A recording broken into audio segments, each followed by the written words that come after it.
মালয়েশিয়ার বেঁধে দেয়া সময়সীমার মধ্যে দেশটিতে যেতে পারেননি অনেক কর্মী। শেষ দিন শুক্রবার মালয়েশিয়া যেতে হজরত শাহজালাল আন্তর্জাতিক বিমানবন্দরে ভিড় করেন কয়েক শত কর্মী। টিকিট না পেয়ে দিনভর ভোগান্তি, আর সেই ভোগান্তি শেষ হয় না রাতেও।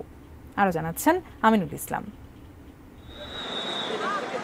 জয়পুরহাটের ফেরদৌস মালয়েশিয়া যেতে প্রায় ৫ লাখ টাকা খরচ করে ফেললেও টিকিট হাতে না পেয়েই চলে এসেছেন এয়ারপোর্টে। দিনভর অপেক্ষা করেও কোনো ব্যবস্থা না হওয়ায় শুক্রবার রাতেও অপেক্ষার প্রহর গুনেন হযরত শাহজালাল আন্তর্জাতিক বিমানবন্দরে। ২৭ তারিখে কাগজপত্র দিচ্ছে, ফ্লাইট দেয় নাই, ফ্লাইট টিকিট দিচ্ছি আমরা, আপনারা যাই বসেন, দিচ্ছি কোথায়। আজকে কালকে দিন গেল, আজকে দিন গেল, আজকে রাত যাচ্ছে, সব কিছু চলে গেল। মাধ্যমিকের গণ্ডি পার হয়েই মালয়েশিয়া পাড়ি দিতে চেয়েছিলেন জয়পুরহাটের মারুফ হোসেন। এই নবীন বয়সী কঠিন পরীক্ষায় পড়তে হয় তাকে। ২ লক্ষ টাকা নিচ্ছে যে টিকিট কাটে দিব, এখন পর্যন্ত ভাই টিকিট কাটে দেয়নি।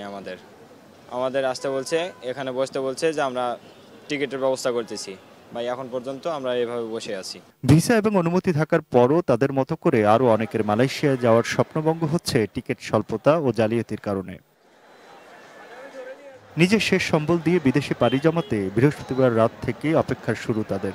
শেষ সময় পর্যন্ত এজেন্সি কর্মীদের সঙ্গে যোগাযোগের চেষ্টা, একটি টিকিট জোগাড়ের আকুতি।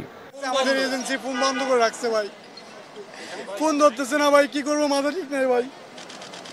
যারা টিকিট পেয়েছেন তাদের অনেকের টিকিট আবার জাল, তাই ঢুকতে পারছেন না বিমানবন্দরে। এমন পরিস্থিতিতে অনিশ্চয়তা নিয়েই ক্লান্ত শরীরে তাদের অপেক্ষা, যদি কোনো ব্যবস্থা হয়। আমরা বাড়ি যেতে পারবো না, আমরা ঋণ করা মানুষ, আমরা তো সফল হলে ভাই বিদেশ যেতাম।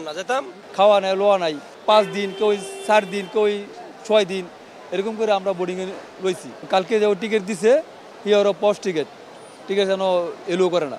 শেষ সম্বল হারিয়ে রাতভর অপেক্ষা শেষে বিদেশ যেতে না পারলেও টাকা ফেরত পাবেন তো, সেই শঙ্কাও কম নয়।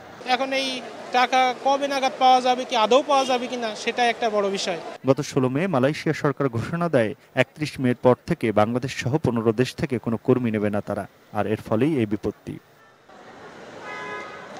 Aminul Islam, ATN news, Dhaka.